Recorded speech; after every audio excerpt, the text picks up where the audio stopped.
Welcome to legend TV. నేను మీ అనిల్. ఇప్పుడైతే ఇక్కడైతే ఉప ఎన్నికలైతే సికింద్రాబాద్ కంటోన్మెంట్లో అయితే రావడం అయితే జరిగింది. బీఆర్ఎస్ అభ్యర్థి నివేదిత అక్క అయితే మనతోనైతే ఉన్నారు. ప్రచారం అయితే జోరుగా జరుగుతూ ఉంది. మరి ప్రజా ఇక్కడ స్పందన ఏ విధంగా ఉందని తెలుసుకుందాం. అక్క చెప్పండి అక్క, ప్రజా స్పందన ఏ విధంగా ఉంది? ఇక్కడ మీరు గడప గడపకైతే తిరుగుతూ ఉన్నారు. ఎలా రెస్పాన్స్ ఉంది? ఈరోజు మేము ఇక్కడ 150 డివిజన్ అంబేద్కర్ నగర్లో ఉన్నాము. ఇక్కడ చాలా మంచి స్పందన ఉంది. ఎందుకంటే ఇక్కడ ఆల్మోస్ట్ మన అంబేద్కర్ నగర్లో అన్ని గడపలకి మనకి కేసీఆర్ గారి పథకాలు వచ్చినవి ఉన్నాయి. పెన్షన్లు కానీ, కళ్యాణ లక్ష్మిలు కానీ, ఇక్కడ highest double bedroom online double bedroom ఏదైతే అప్లై చేశారో ఇక్కడ 150+ డబుల్ బెడ్రూమ్ ఇదే ఏరియాలో నిరుపేదలకి ఇల్లులు వచ్చినవి ఉన్నాయి. సో వాళ్ళందరూ దానికి చాలా సంతోషంగా ఉన్నారు. అంతేకాకుండా సాయన్న గారు ఇక్కడ 42 lakhs పెట్టి ఆయన ఆఖరి క్షణంలో నాన్నగారు ఉన్నప్పుడు ఇక్కడ 42 lakhs పెట్టి డ్రైనేజ్ కూడా చేయించడం జరిగింది.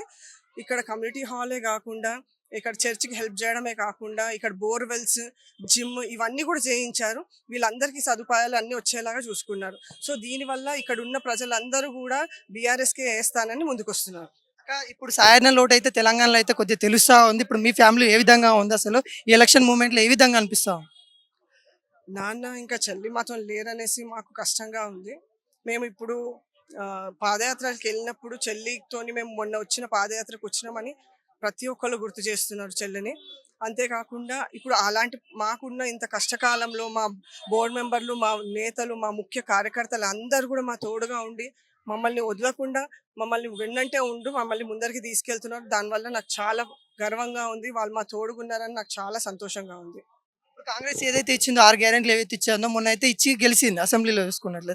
ఇప్పుడు అవే 6 గ్యారెంట్లు మళ్ళీ తీసుకొని ఇప్పుడు ఉప ఎన్నికల్లో కూడా ప్రచారం చేస్తూ ఉన్నారు. ఇప్పుడు ఏమంటారు? కొన్ని హామీలు అయితే నెరవేర్చారు, ఇప్పుడైతే కొన్ని అయితే నెరవేర్చలే, ఎన్నికల కోడ్ ఉందని. దీని మీద మీరేం చెప్తారు మీ ప్రజలకి? అంటే ఆల్రెడీ మనకి ప్రభుత్వం కాంగ్రెస్ ప్రభుత్వం వచ్చేసి మనకి ఆల్రెడీ కరెంటు కట్లు ఇంకా వాటర్ ప్రాబ్లమ్ స్టార్ట్ అయిపోయింది. ముందరికంటే ఇప్పుడు అందరికీ ఒక 7 daysకి ఒకసారి వాటర్ వస్తుందని మేము ఇప్పుడు చెల్లప్పుడు వెళ్ళిన పాదయాత్రకి అప్పుడు మన కేసీఆర్ ప్రభుత్వం ఉండే అప్పుడు అన్నీ వస్తున్నాయి, మేము మీకే ఓటేస్తాం అనేసి ముందరకు వచ్చారు. అదే ఇప్పుడు ఈ క్షణం చూస్తే కొన్ని రోజులలోనే మాకు ఈ ప్రభుత్వం వచ్చిన తర్వాత నుండి మాకు ఉన్న 6 పథకాలు ఇస్తా అన్నది ఇవ్వట్లేదు. అంతేకాకుండా మాకు వచ్చే పథకాలు కూడా ఆపిన సందర్భాలు జరుగుతున్నాయి అనేసి ప్రజలు కొంచెం బాధపడుతూ కేసీఆర్ గారు మళ్ళీ రావాలంటే మేము ఏం చేయాలి అనేసి వాళ్ళే ముందరకు వచ్చేసి అడగడం జరుగుతుంది. మా పాదయాత్రలో మాకు ఎలా అన్నా ఓటేస్తాము, కేసీఆర్ గారు కూడా మాకు రావాలంటే మేము ఏం చేయాలనేసి చాలా మంది ముందరకు వచ్చి అడగడం జరుగుతుంది. దీన్ని బట్టి మీకు తెలుస్తుందన్న బా ప్రజలకి కష్టకాలం స్టార్ట్ అయింది అనేసి వాళ్ళు ముందరు పథకాలన్నా ఇస్తారు అంటే అవి కూడా ఆపి పెట్టారని వాళ్ళు చాలా బాధపడుతున్నారు. ఎలా గతంలో శ్రీ గణేష్ అనే వ్యక్తి బీజేపీలో ఉన్న వ్యక్తి, అలాంటి వ్యక్తిని కాంగ్రెస్ తీసుకొని కండువా కప్పేసి, అంటే అక్కడ ఒక మహిళ కూడా ఇంత ముందు అయితే ఉంది కాంగ్రెస్ తరఫున, అక్కడ ఒక మహిళకు అన్యాయం చేసి శ్రీ గణేష్కి ఇవ్వడం ఎలా చూడొచ్చు? అక్కడ గద్దర్ గారు మీకు తెలిసిన విషయమే. గద్దర్ గారి వాళ్ళ డాటర్ చాలా మంచిది. మాతో చాలా కలిసిపోయి మెలిసిపోయి ఉన్నాము మేము. మీరు అప్పుడు కూడా చూశారు.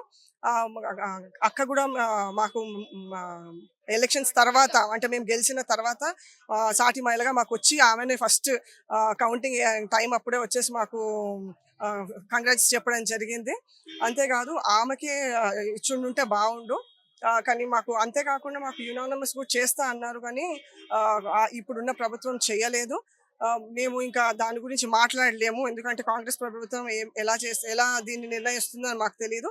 కానీ మాకు ఇలాంటి కష్టకాలంలో నాకు కేసీఆర్ గారు దేవుడిలాగా మాకు తోడుగా ఉండి రెండోసారి ఈ మాకు ఈ ఛాన్స్ ఇచ్చినందుకు, మమ్మల్ని ప్రూవ్ చేయడానికి ఛాన్స్ ఇచ్చినందుకు నేను చాలా కృతజ్ఞతలు. అంటే ఇక్కడ మహిళా రాజ్యం అని చెప్పారు, మహిళలకి సానుభూతి ఉన్న రాజ్యం అని చెప్పారు. కానీ ఇక్కడ చూసుకున్నట్లయితే వెన్నెలక్క గద్దర్ ఆమెకు అన్యాయం చేసినట్టు ఇప్పుడు మీకు కూడా ఎందుకంటే కాంగ్రెస్ గురించి మన వాళ్ళ డిసిషన్స్ మేము చెప్పలేం కదా. మనదేమన్నాడు నేను చెప్తా, అది ఇందాక చెప్పింది చాలు. ఓకే. ఇక్కడ కంటోన్మెంట్ ప్రజలు మీకు ఎందుకు ఓటేయాలి అని అంటే మీరేం చెప్తారు? మొదటిసారిగా నాకు కంటోన్మెంట్ ప్రజలందరూ నాకే ఓటేస్తారని నాకు నమ్మకం ఉంది. ఎందుకంటే ఫస్ట్ది నాన్న ఆశీర్వాదము, ఆయన చేసిన అభివృద్ధి, ఆయన ప్రజలలో ఎలా అయితే ఉన్నారో వాళ్ళ ఈ గుండెల్లో ఎలా అయితే స్థానం చేసుకున్నారో మేము మా పాదయాత్రకు వెళ్ళినప్పుడు మాకు తెలుస్తుంది. దాన్ని బట్టి మాకు తెలుస్తుంది. అంతేకాకుండా మా తోడుగా ఉన్న కార్యకర్తలు, మా బోర్డు మెంబర్లు, మా ప్రజలందరూ మా తోడుగా నిలిచి మాతో పాటు పాదయాత్రలకు వచ్చి కష్టపడుతున్నారు. నేను గెలవడానికి సాయన్న గారి కుటుంబం నుండి ఒకళ్ళు ఉండడానికి వాళ్ళు ఎంతైతే తండోపతండాలు పడుతున్నారో దానివల్ల నాకు చాలా ఆనందంగా ఉంది. దానివల్ల నాకు ఖచ్చితంగా భరోసా ఉంది. నేను ఖచ్చితంగా గెలుస్తాను అనేసి.